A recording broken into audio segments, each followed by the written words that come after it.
कि इस्लाम एक शांति प्रिय धर्म है। मुसलमान अमन और चैन पसंद करते हैं, इसलिए हम मुसलमानों को साथ लेकर काम करेंगे। और साथ ही मुसलमानों से अपील भी की कि अगर वो मुझे वोट करेंगे तो इससे शांति की बहाली होगी।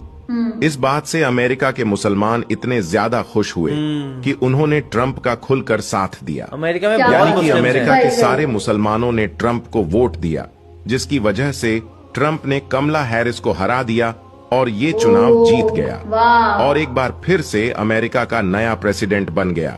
इसके बाद डोनाल्ड ट्रंप ने जैसे ही ये चुनाव जीता तो उन्होंने अपने पहले भाषण में मुसलमानों का शुक्रिया अदा किया और कहा कि अगर मुसलमान उसे वोट ना करते, अगर मुसलमान उसका साथ ना देती तो वो कभी भी चुनाव नहीं जीत सकता था। और यही नहीं, इसके बाद डोनाल्ड ट्रंप ने इस्लाम की भी खूब तारीफ की।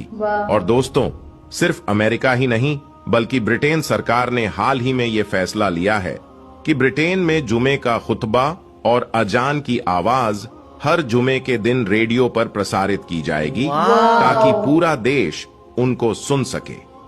हम आपको बता दें कि ऐसा ब्रिटेन में पहली बार हुआ है। यूके में भी इसी तरह से जर्मनी में भी पहली बार लाउडस्पीकर पर अजान दी गई है, जिसको सुनने के लिए लोगों की काफी भीड़ जमा हो गई थी। कहने का मतलब ये है कि पूरे यूरोप में लोग इस्लाम से काफी मुतासिर हो रही हैं और इस्लाम में दाखिल भी हो रही है। यानी कि पूरे यूरोप में इस्लाम बड़ी तेजी के साथ में फैल रहा है और खास करके अमेरिका में। हाल ही में अमेरिका में इस्लाम कबूल करने वालों में बड़ी तेजी के साथ इजाफा हो रहा है। अभी हाल ही में अमेरिका के एक चर्च में अजान भी दी गई थी, जिसे आपने भी सोशल मीडिया के जरिए से जरूर सुना या देखा होगा।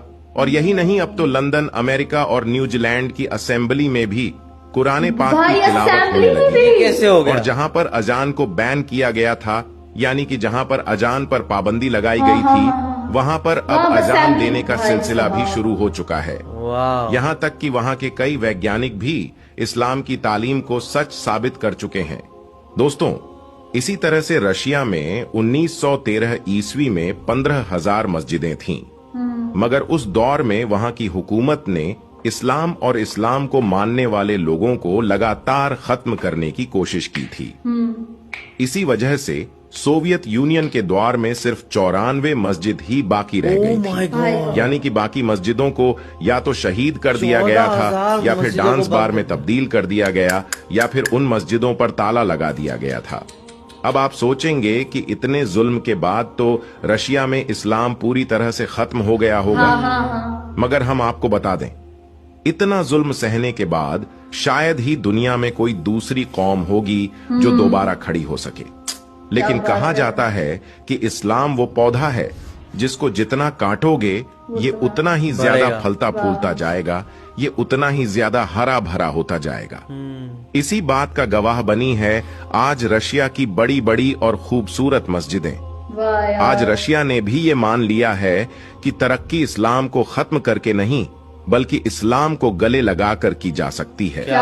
अल्लाह के करम से आज रशिया में तकरीबन 8,000 मस्जिदें हैं और मौजूदा वक्त में मुसलमानों की आबादी 2 करोड़ 80 लाख तक पहुंच गई है।